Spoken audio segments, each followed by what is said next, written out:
Now, when looking ahead to Real and Juventus, there really is only one player we can start with, and that's Liam Ronaldo, 119 Champions League goals.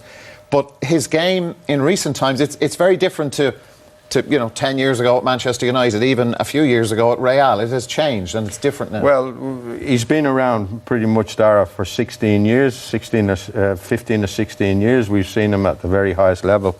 And when we saw him initially, he was a wide player who scored goals, obviously. But we'll see him here in his early days at Manchester United. This is Giggs picking up the ball. And there's Ronaldo in the right wing position. We hardly ever see him in this position for Real Madrid, not too much. He mainly operates on the left. Here he is running at people. Now, he had brilliant pace, and he's always been able to finish in a magnificent manner. This is him coming into the Real Madrid side. There's Mourinho, his manager at the time. This is the early days in Madrid, taking people on. Now, there's less of that now. He's still capable though, but it's less. Now, this is where he is a box player. He's a poacher now.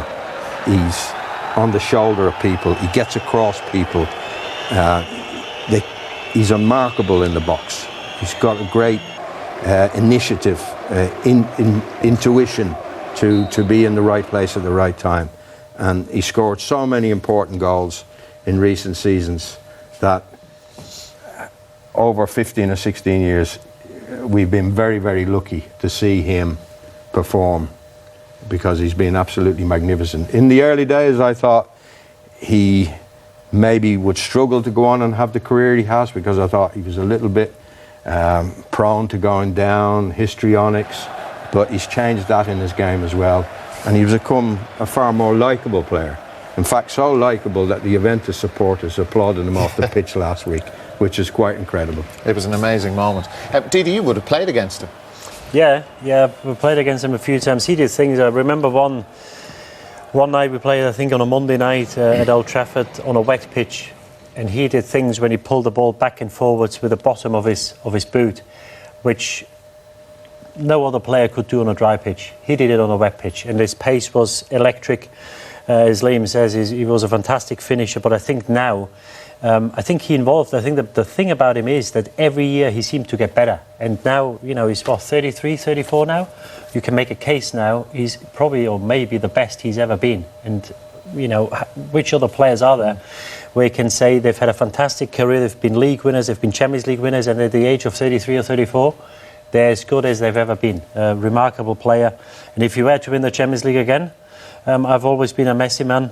I might be transformed into a Ronaldo man. Really? And it's the kind of stage is set for him now if they get through tonight's semi-final with Messi gone out of the competition and who knows what else. Like, Eamon, the kind of, I think Liam used the word, was the histrionics or stuff that he used to do. Like, that stuff in the early days used to annoy you. But that's taken out of his game now. Yeah, it annoyed me to the point that I thought that it was a fatal flaw.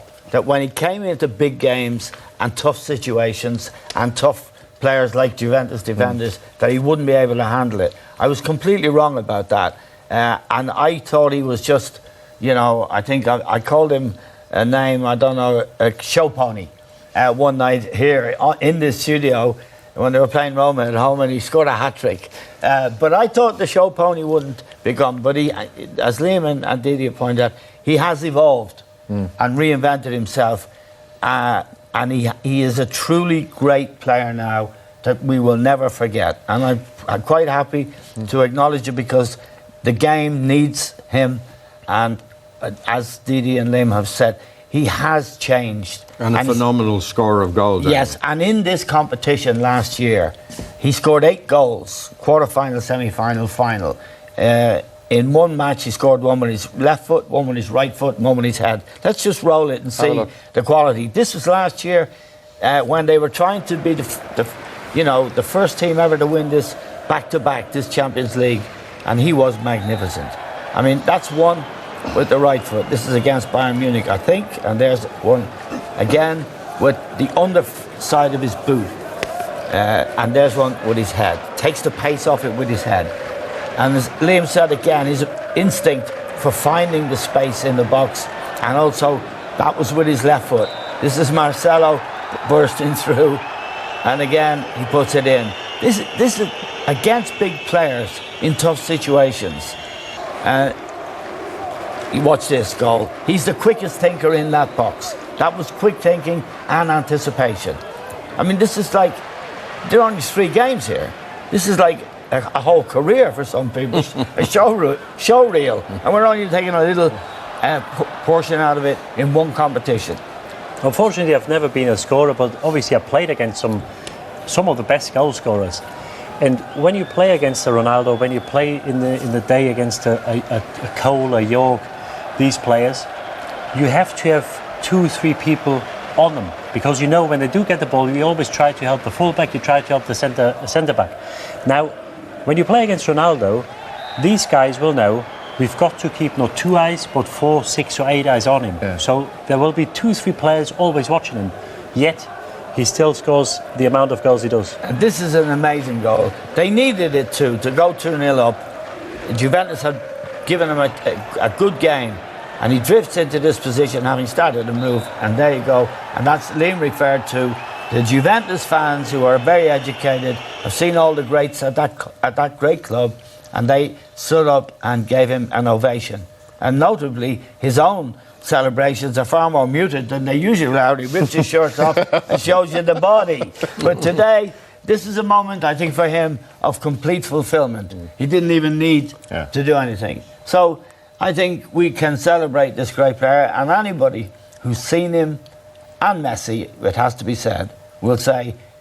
We were around then. Yeah, and also the joy he gives people. He gives us something that fine art and music gives to other people. I think you've got to be a tremendous athlete. We know what a footballer is. To hit that ball 2 meters and 30 above the ground, you've got to be a tremendous athlete. Yeah, we mentioned that last week, did he? That he's looked after himself brilliantly, hasn't he? Yeah, I'd just like to make one point I made last week. A very well-known Spanish journalist called Guillaume Balaguer was on Sky last week, and he said, actually all the professionals can do this in training, but only the great players can do it in a match. Not true. All the guys can't do it in training, can we, guys? No, I wouldn't be here for training.